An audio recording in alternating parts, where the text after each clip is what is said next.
El periodista siempre le es incómodo a cualquier forma de poder, no solamente al poder político, sino también al poder económico y el poder religioso. Entonces, desde estas esferas, tratan de limitarlo, de cerrar ciertas puertas que el periodismo quiere abrir y al poder le resultan un poco incómodas. Entre los años 1920 y 1940, los gobiernos de esta etapa obviamente descubren cómo una idea puede difundirse entre centenares, miles de personas, y entonces la radio se convierte para estos gobiernos y los políticos en un elemento propagandístico. Ya en plena etapa de la democracia empieza a jugar un rol fundamental en las campañas electorales. También en este momento aparece el primer intento de política comunicacional. En 1940 se promulga la Ley de Telecomunicaciones, conocida como la Ley Pocaterra, por el escritor y político José Rafael Pocaterra, que establece que todos los sistemas de telecomunicaciones, particularmente la telegrafía, la radiotelefonía y la radio, son competencia exclusiva del Estado, previa a la posibilidad de otorgar autorizaciones o concesiones a particulares. La ley dura hasta el año 2000, cuando durante el gobierno de Hugo Chávez se modifica. Su larga vida se debió a razones políticas. Los sectores privados de la comunicación, sobre todo la radio y la televisión, nunca vieron con buenos ojos estas regulaciones. Lo llamaríamos las políticas públicas comunicacionales. Para el mundo privado de los medios de comunicación, hablar de la política pública de la comunicación es sinónimo de restricción de libertad de expresión y de información.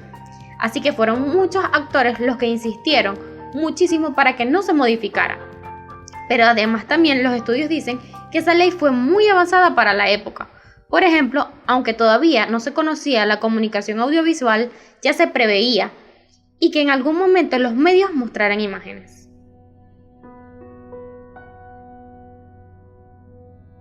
El primer golpe, cierre de RCTV. Como primer punto de inflexión de la censura que ejerció el chavismo sobre los medios de comunicación, fue el cierre de Radio Caracas Televisión en 2007, tras 53 años en el aire.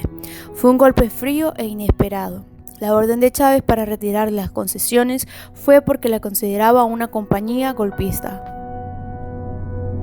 No habrá nueva concesión para ese canal golpista de televisión.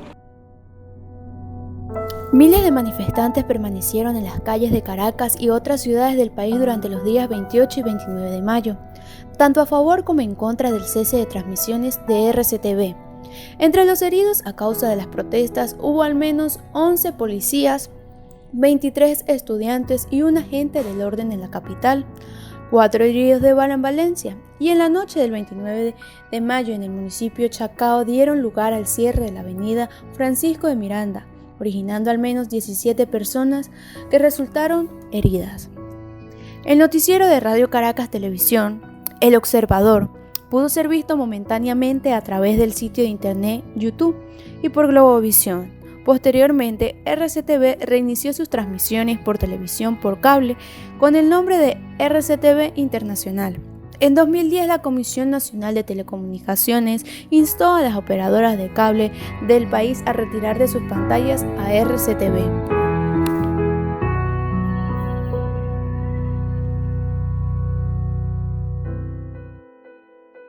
Premeditado.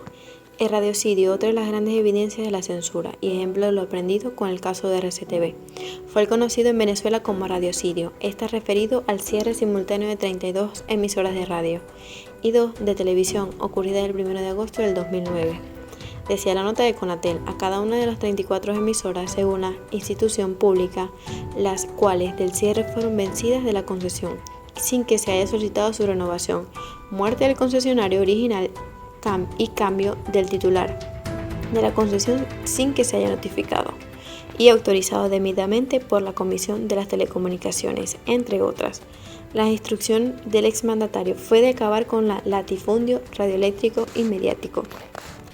Según los datos oficiales, de las 472 estaciones que operan en el país, 79 son propiedades del Estado, 243 son comunitarias. Entre estas, el 59% transmiten en frecuencia modulada y el 51% restante en onda media y forman parte de alguna cadena de radio. La más grande de todas pertenece al Estado Radio Nacional de Venezuela, que se agrupa a 79 emisoras. Con estos ejemplos se ve el objetivo del gobierno oficialista: apoderarse de todos los medios que no fueran de acuerdo con su ideología, escudándose en la utilización de la ley resorte, Ley de Responsabilidad Social de Radio y Televisión. Esta consta en velar el cumplimiento de las normas de difusión y recepción de los mensajes en conformidad con las normas y principios constitucionales, de la legislación para protección de los niños, niñas y adolescentes, la educación, la seguridad y libre competencia, y la Ley Orgánica de las Telecomunicaciones.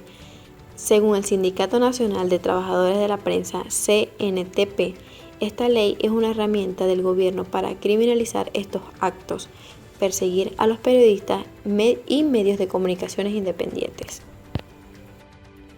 El monopolio en los medios no es ningún juego. Otro de los métodos de censura de Chávez fue presionar a los propietarios de los medios hasta ponerlos en venta para que sean comprados con empresarios vinculados al régimen. El caso emblemático de este tipo de censura es el cierre y compra de Globovisión en el 2013, el canal de noticias que también era criticado por el gobierno.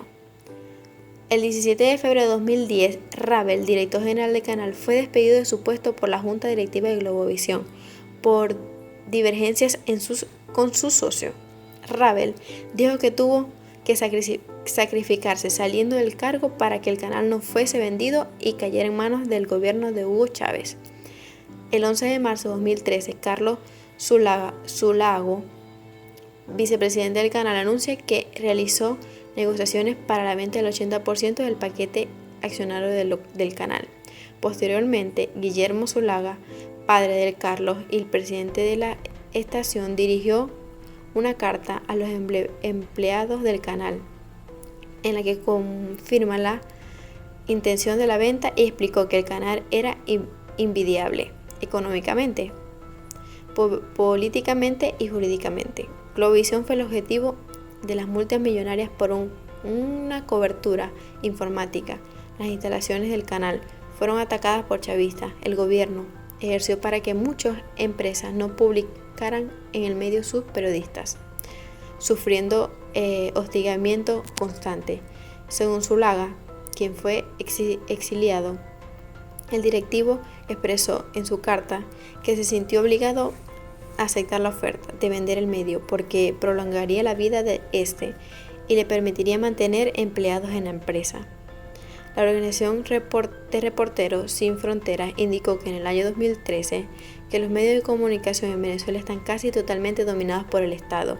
Los funcionarios oficialistas aseguran que la mayoría de los medios son privados y una pequeña parte representa la propiedad estatal y medios comunitarios.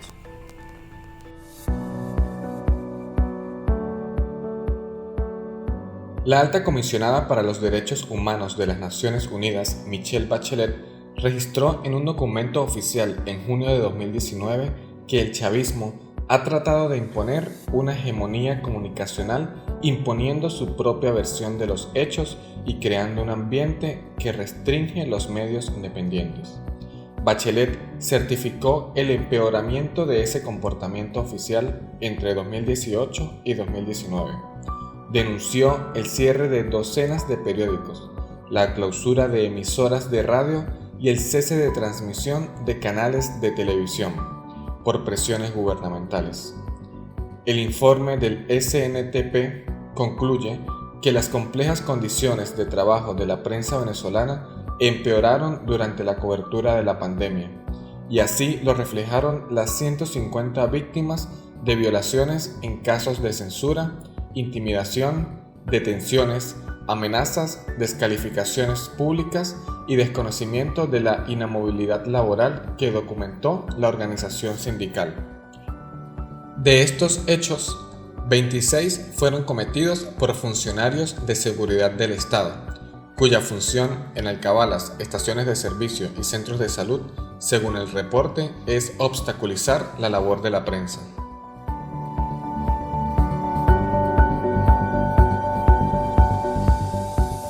De comunicación han sido azotados por entes gubernamentales durante muchos años. En la actualidad no es un secreto que aún se continúa haciendo. Muchos países hoy luchan por los derechos de su libertad de expresión algunos con más objetivos logrados que otros, desde los países más desarrollados hasta aquellos que se encuentran en atraso social, económico y cultural, sufren las consecuencias del silencio que imponen los gobiernos en una búsqueda desesperada por mantener su hegemonía y su poder.